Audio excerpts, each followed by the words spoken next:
नमस्कार दोस्तों, मैं किशोर सर आप सबों को भास्कर जॉब एकेडमी में स्वागत करता हूं। आज हम फिर से पॉलिटिकल साइंस का अगला चैप्टर लेकर के आए हैं जो कि राज्यपाल से होगा। इससे पहले हम लोग राष्ट्रपति पढ़ चुके हैं, लोकसभा को पढ़े हैं, राज्यसभा भी पढ़े हैं और आज अगला टॉपिक होगा राज्यपाल से। तो इसको हम लोग बारी बारी से पूछेंगे जो कि एग्जाम में बराबर क्वेश्चन पूछा जाता है, सिर्फ उसी सब को ऐड किया गया। इसमें जो क्वेश्चन बराबर एग्जाम के भी से पूछा जाता है वही ऐड किया गया है और उसी क्वेश्चन पर हम लोग बारी बारी से डिस्कस करेंगे।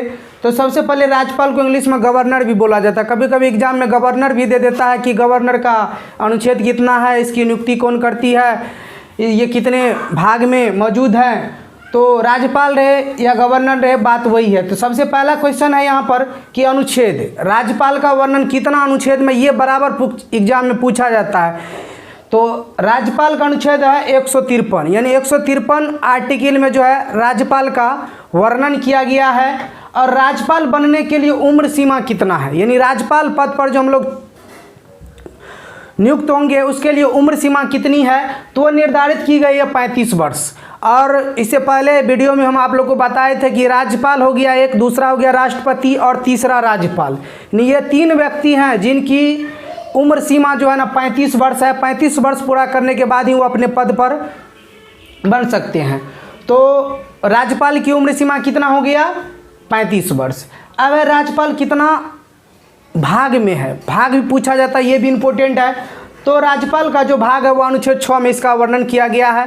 और टोटल भाग की यदि बात की जाए वर्तमान में तो 22 भाग है, भारतीय संविधान में 22 भाग है और 12 अनुसूची है। अब है इसका कार्यकाल, यानी उपराष्ट्रपति का कार्यकाल कितने वर्षों का होता है। तो उपराष्ट्रपति का कार्यकाल साधारणतः 5 वर्षों का होता है, लेकिन ये राष्ट्रपति के प्रसाद प्रयत्न पर बने रहता है। वैसे इसका कार्यकाल तो 5 वर्ष है, लेकिन राष्ट्रपति जब चाहेंगे तो इसको चेंज करके दूसरे राज्य का भी राज्यपाल बना देते हैं। और हाल फिलहाल में आप लोग देखे भी होंगे कि तबादला होते रहता है राज्यपाल का। तो वैसे साधारणतः इसका कार्यकाल है 5 वर्ष, लेकिन राष्ट्रपति के प्रसाद प्रयत्न तक है। चाहेगा तो उसी राज्यपाल को अगले कार्यकाल के लिए भी चुन सकता है या 2 साल में भी दूसरे राज्य का राज्यपाल बना सकते हैं, तो राष्ट्रपति पर निर्भर करता है। अगला क्वेश्चन है, पॉइंट है कि राज्य की कार्यपालिका का प्रधान कौन होता है। तो राज्य की कार्यपालिका का प्रधान राज्यपाल होता है। जिस तरह केंद्र की कार्यपालिका का प्रधान राष्ट्रपति होता है, उसी तरह राज्य की कार्यपालिका का प्रधान राज्यपाल होता है। अब किसी भी राज्य का सर्वोच्च संवैधानिक पदाधिकारी कौन होगा, मुख्यमंत्री होगा या राज्यपाल होगा। तो किसी भी राज्य का सर्वोच्च संवैधानिक पदाधिकारी की यदि बात की जाए तो वो राज्यपाल ही होगा। किसी भी राज्य की, कोई भी राज्य हो, उसका सर्वोच्च संवैधानिक पदाधिकारी राज्यपाल होगा। अब राज्यपाल की नियुक्ति किसके द्वारा किया जाएगा, तो राज्यपाल की नियुक्ति जो है राष्ट्रपति के द्वारा किया जाता है। राज्यपाल की नियुक्ति राष्ट्रपति के द्वारा होगा और ये एग्जाम में बराबर एग्जाम में पूछा भी जाता है इसको, तो याद रखना है राज्यपाल की नियुक्ति किसके द्वारा होती है, तो राष्ट्रपति के द्वारा की जाती है। अब इसको शपथ कौन दिलाएगा, यहाँ पर एक टर्म सोचने वाली है कि राज्यपाल की नियुक्ति तो राष्ट्रपति करता है, लेकिन शपथ राष्ट्रपति इसको नहीं दिलाता है। शपथ जो है ना उस राज्य के उच्च न्यायालय के मुख्य न्यायाधीश दिलाते हैं। यानी जिस राज्य में राज्यपाल नियुक्त होगा उस राज्य में उच्च न्यायालय के मुख्य न्यायाधीश जो होंगे वर्तमान में, उनके द्वारा जो है शपथ राष्ट्रपति को दिलवाया जाएगा। तो यहाँ पर विद्यार्थी सब मिस करता है, तो ये याद रखना है राज्यपाल की नियुक्ति तो राष्ट्रपति करते हैं, लेकिन उसको शपथ जो है ना उस राज्य के उच्च न्यायालय के मुख्य न्यायाधीश के द्वारा दिलाया जाता है। अब है 2 या 2 से अधिक राज्यों के लिए एक राज्यपाल हो सकता है, क्योंकि ये कोई बात नहीं कि एक राज्य के लिए एक ही राज्यपाल होगा। 2 या 2 से अधिक राज्यों के लिए भी राज्यपाल हो सकता है।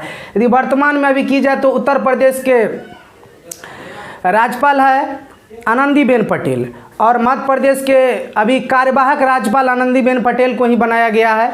तो क्योंकि मध्य प्रदेश के राज्यपाल की तबीयत खराब थी और इससे कुछ दिन पहले इसका निधन भी हो गया है, लालजी टंडन का, जो कि मध्य प्रदेश के राज्यपाल थे।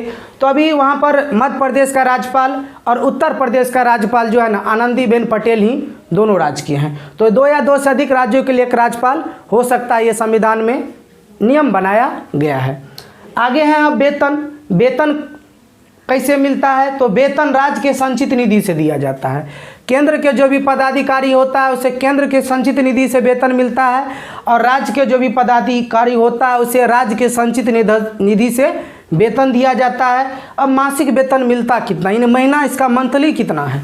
तो मासिक वेतन 3.5 लाख रुपया, यानी 3.5 लाख रुपया, यानी 3.5 लाख रुपया जो है ना राज्यपाल को वेतन दिया जाता है पर मंथ।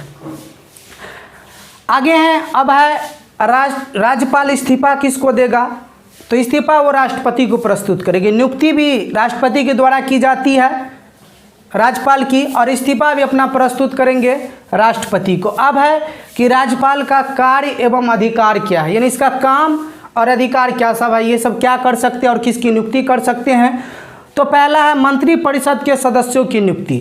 मंत्रिपरिषद के जितने भी सदस्य होगा उसकी नियुक्ति जो है राज्यपाल के द्वारा ही किया जाएगा। मंत्रिपरिषद का जितना भी सदस्य होगा उसकी नियुक्ति राज्यपाल के द्वारा की जाएगी। और दूसरा है महाधिवक्ता। महाधिवक्ता जो एक प्रकार का वकील होता है उसकी भी नियुक्ति जो है राज्यपाल के द्वारा ही किया जाता है। तो ये पॉइंट याद रखना, यहाँ पर ये पूछा जाता है बराबर। और इस इस्तीफा वाला भी क्वेश्चन पूछा जाता है कि इस्तीफा किसको देता है, तो राष्ट्रपति को प्रस्तुत करता है। अब विधानसभा में एक आंग्ल भारतीय सदस्यों की नियुक्ति। जिस तरह केंद्र में जो है ना 2 आंग्ल भारतीय सदस्यों का मनोनयन राष्ट्रपति के द्वारा किया जाता है, उसी तरह विधानसभा में एक आंग्ल भारतीय सदस्यों की नियुक्ति जो है ना वो राज्यपाल के द्वारा किया जाता है। अब है कि राज्यपाल सभी विश्वविद्यालय का प्रमुख होता है। जितना भी विश्वविद्यालय होगा राज्य में तो सबका प्रमुख कौन होगा, तो वो राज्यपाल होगा, जिसे कुलाधिपति कहते हैं। तो राज्यपाल सभी विश्वविद्यालय के प्रमुख होंगे। इस पॉइंट को भी याद रखना है, बराबर एग्जाम में ये भी पूछा जाता है। आगे अब है विधान परिषद में 1/6 भाग सदस्यों को मनोनीत किया जाता है राज्यपाल के द्वारा। विधान परिषद में 1/6 भाग सदस्य मनोनीत किसके द्वारा किया जाता है, राज्यपाल के द्वारा। और जैसे किस किस क्षेत्र में होगा, तो खेल हो गया, पत्रकारिता हो गया, इस सब के क्षेत्र में जो है ना विधान परिषद में 1/6 भाग सदस्य मनोनीत किया जाता है। ये भी क्वेश्चन पूछा जाता है बराबर, तो 1/6 इसमें याद रखना है। पूछ देता है कि विधान परिषद में राज्यपाल के द्वारा कितना भाग सदस्य जो है ना मनोनीत किया जाता है, तो याद रखना 1/6 भाग। अब अनुच्छेद 213 के तहत अध्यादेश जारी कर सकता है। अनुच्छेद 213 के तहत अध्यादेश जारी कर कानून का निर्माण कर सकता है राज्यपाल। अब है क्षमादान। जिस तरह राष्ट्रपति को अनुच्छेद 72 के तहत क्षमादान का अधिकार है, उसी तरह राज्यपाल को भी अधिकार है अनुच्छेद 161 के तहत जो है ना ये क्षमा कर सकते हैं किसी भी व्यक्ति को। राष्ट्रपति कितना अनुच्छेद के तहत क्षमादान कर सकता है, 72 के तहत। लेकिन वहीं पर यदि बात की जाए राज्यपाल, तो यह अनुच्छेद 161 के तहत किसी भी व्यक्ति को क्षमादान दे सकता है, लेकिन मंत्रिपरिषद के कहने पर भी क्षमा कर सकते हैं। अगला है कि अब इसकी नियुक्ति कितना अनुच्छेद में, ये पूछा जाता है।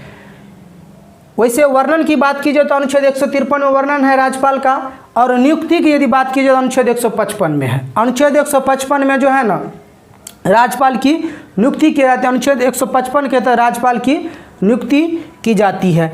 अब भारत की प्रथम महिला राज्यपाल कौन थी, यानी ये क्वेश्चन तो बराबर पूछा जाता ही है। जितना भी सारा एग्जाम है बराबर ये क्वेश्चन पूछा जाता है कि भारत की प्रथम महिला राज्यपाल कौन थी, तो वो सरोजनी नायडू थी। और किस राज्य में बनी थी, तो उत्तर प्रदेश में पहली महिला राज्यपाल। क्वेश्चन पूछा जाता है कि किसी भी राज्य में बनने वाली प्रथम महिला राज्यपाल कौन थी, तो सरोजनी नायडू था। अब एक क्वेश्चन पूछा जाता है राज्यपाल को लेकर कि जब राज्य में राष्ट्रपति शासन लागू होता है तो वहाँ पर मेन कौन होता है, तो राज्य में राष्ट्रपति शासन अनुच्छेद 356 के द्वारा लगाया जाता है। राज्य की संवैधानिक स्थिति जब खराब हो जाती है, बहुत खराब हो जाती है, तो वहाँ के मुख्यमंत्री को जो है ना हटा दिया जाता है, जिस राज्य में ये राष्ट्रपति शासन लागू होगा, और वहाँ का मेन हो जाता है राज्यपाल। और राष्ट्रपति शासन कितना अनुच्छेद के तहत लगता है, तो ये लगता है अनुच्छेद 356 के तहत। और 3 प्रकार का आपातकाल है। एक है आपको राष्ट्रीय आपातकाल जो कि 352 में वर्णन अनुच्छेद में, और उसके बाद है राष्ट्रपति शासन जो कि 356 में इसका वर्णन है, और तीसरा है वित्तीय आपातकाल जो कि 360। और इसमें एक ही चीज़ याद रखना है, इस तीनों में जो है ना 4-4 का गैप है, 52, 56, 60। तो ये माइंड में थोड़ा सेट करना है, रटना नहीं है, थोड़ा दिमाग लगा के याद करना है कि राष्ट्रीय आपातकाल कितना में है, अनुच्छेद 352 में है। उसके बाद राष्ट्रपति शासन कितना में है तो 356 में है, और वित्तीय आपातकाल कितना में है तो 360 में है। और वित्तीय आपातकाल जो है अभी तक देश में कभी नहीं लगा है। तो इसी के साथ ये टॉपिक राज्यपाल समाप्त होता है। तो आप लोग इस वीडियो को ज़रूर देखें और दोस्तों के बीच ज़रूर शेयर करें, क्योंकि इस लॉकडाउन में जो है ना सभी की पढ़ाई जो है ना के बराबर होती है। और इस लॉकडाउन में हम सभी टीचरगण ने आप लोगों को चैप्टर वाइज पढ़ा करके पढ़ाई जारी रखे हैं। तो अधिक से अधिक वीडियो को देखें और शेयर करें। तब तक मैं अगले वीडियो में कल मिलते हैं।